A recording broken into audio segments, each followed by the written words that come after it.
Haleluya. Selamat pagi saudara-saudara yang dikasihi oleh Tuhan Yesus. Puji Tuhan, kita bersyukur kepada Tuhan atas anugerah Tuhan yang selalu dibaharui dalam hidup kita. Mari sama-sama kita kembali merenungkan firman Tuhan pada pagi hari ini. Di dalam kitab Yakobus pasal yang keempat, kita melihat firman Tuhan saudara-saudara. Yakobus pasal yang keempat, kita membaca ayat yang ketujuh. Karena itu tunduklah kepada Allah dan lawanlah iblis, maka ia akan lari daripadamu. Mendekatlah kepada Allah dan ia akan mendekat kepadamu.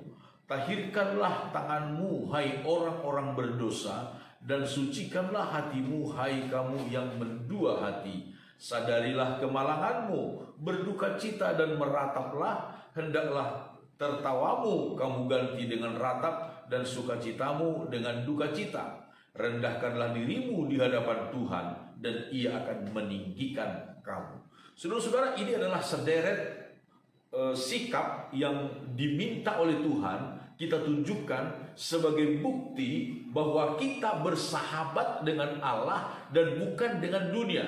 Sebab pada ayat-ayat sebelumnya kita diperhadapkan dengan satu sikap, apakah kita menjadi sahabat dunia atau bersahabat dengan Allah.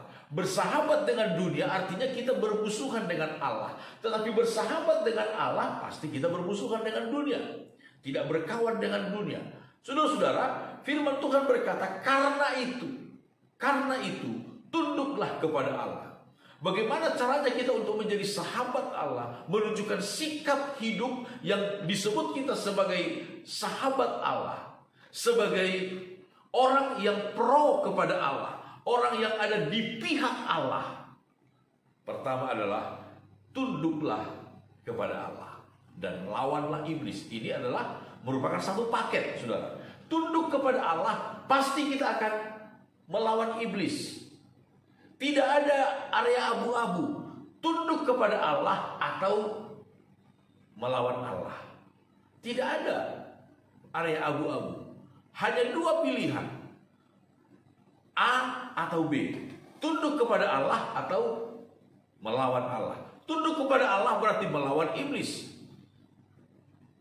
Melawan Allah berarti tunduk kepada iblis. Saudara-saudara, Tuhan mau kita untuk tunduk kepada Allah, untuk tunduk kepada Allah dan melawan iblis.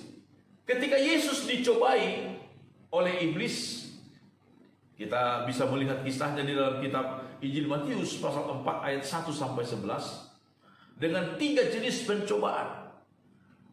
Sekalipun iblis mengambil ayat-ayat dari Alkitab, dari kitab Taurat, dari kitab suci, Yesus selalu membantah iblis itu. Kenapa? Karena walaupun iblis mengambil ayat-ayat, mencomot ayat-ayat dari kitab suci, tujuan daripada iblis adalah untuk memutarbalikkan firman Allah itu. Kita ingat, saudara-saudara, salah satu jebakan iblis kepada Hawa di Taman Eden adalah dia berkata, bukankah Allah berfirman begini. Tetapi kemudian dia memutarbalikkan itu sampai Hawa terpedaya. Yesus tahu benar tipu daya, tipu muslihat iblis. Itu sebabnya sekalipun iblis mengutip ayat-ayat dari Alkitab, dari firman Tuhan, Yesus berkata, hei iblis, tidak demikian. Ada tertulis di ayat yang lain demikian. Saudara-saudara, betapa penting kita untuk memahami ini. Setiap perkataan dari iblis lawan. Walaupun perkataannya itu seolah-olah dan memang dia kutip dari Alkitab, saudara-saudara. Dia kutip dari Alkitab. Tetapi kalau itu perkataan dari setan, perkataan dari iblis, lawan dia. Karena pasti tujuan daripada pengutipan ayat-ayat Alkitab yang dilakukan oleh iblis adalah untuk menghancurkan iman kita. Justru akan membuat kita menjadi musuh Allah. tunduk kepada Allah, lawan iblis. Apapun, semanis apapun perkataan dari iblis itu, lawan dia. Tetapi sepahit apapun, sesulit apapun perkataan Allah, tunduk kepada Allah. Saudara-saudara, kalau kita tunduk kepada Allah, maka yang untung bukan Allah. Bukan, saudara-saudara. Allah tidak pernah untung, tidak pernah rugi. Tidak pernah untung, tidak pernah rugi. Allah itu kekal adanya. Allah itu kekal adanya. Sudah begitu dia. Tidak bertambah dan tidak akan berkurang kemuliaan Allah. Apapun yang terjadi di dalam dunia ini, saudara. Sekali lagi, kemuliaan Allah tidak akan bertambah atau berkurang apapun yang terjadi di dalam dunia ini. Tetapi dia memberikan kasih karunia kepada kita. Dia memberikan kepada kita pilihan supaya kita menjadi baik. Bukan supaya Tuhan menjadi baik. Bukan. Tuhan menyuruh kita untuk tunduk kepadanya untuk kebaikan kita. Kepada orang Israel, Tuhan berpesan di dalam kitab Ulangan pasal yang ke-28. Firman Tuhan berkata, jika engkau baik-baik mendengarkan suara Tuhan Allahmu, melakukan dengan setia segala perintahnya yang kusampaikan kepadamu pada hari ini, maka Tuhan Allahmu akan mengangkat engkau di atas segala bangsa di bumi. Segala berkat ini akan datang kepadamu dan menjadi bagianmu. Haleluya, saudara-saudara. Kalau kita tunduk kepada Allah, maka Tuhan akan mengangkat kita. Mengangkat kita. Yesus berkata, seperti pelita yang ditempatkan di atas kaki dia, menerangi seisi rumah, menjadi saksi bagi dunia ini. Tuhan akan mengangkat kita. Bahkan disebutkan segala berkat ini akan menjadi bagianmu. Di dalam terjemahan yang lain disebutkan segala berkat Allah akan mengejar kita.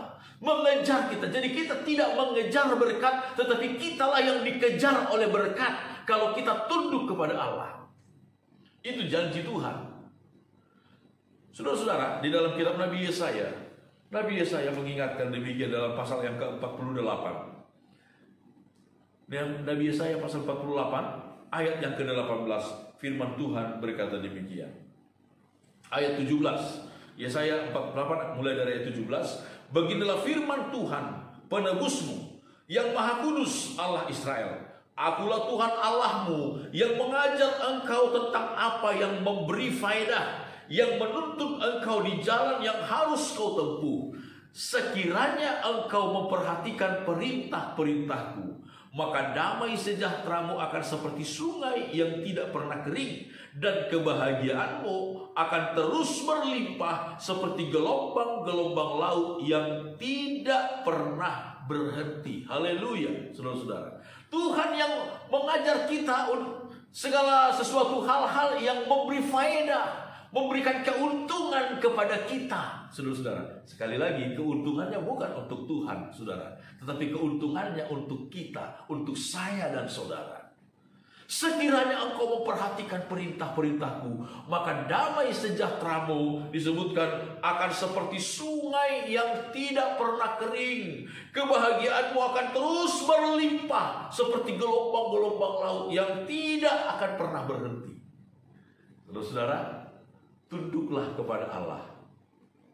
Bukan untuk kebaikan Tuhan, saudara-saudara, bukan. Sekali lagi adalah untuk kebaikan kita. Untuk kebaikan kita. Tunduk kepada Allah, maka itulah tandanya bahwa kita menjadi sahabat Allah. Haleluya. Tuhan memberkati kita semuanya. Amin.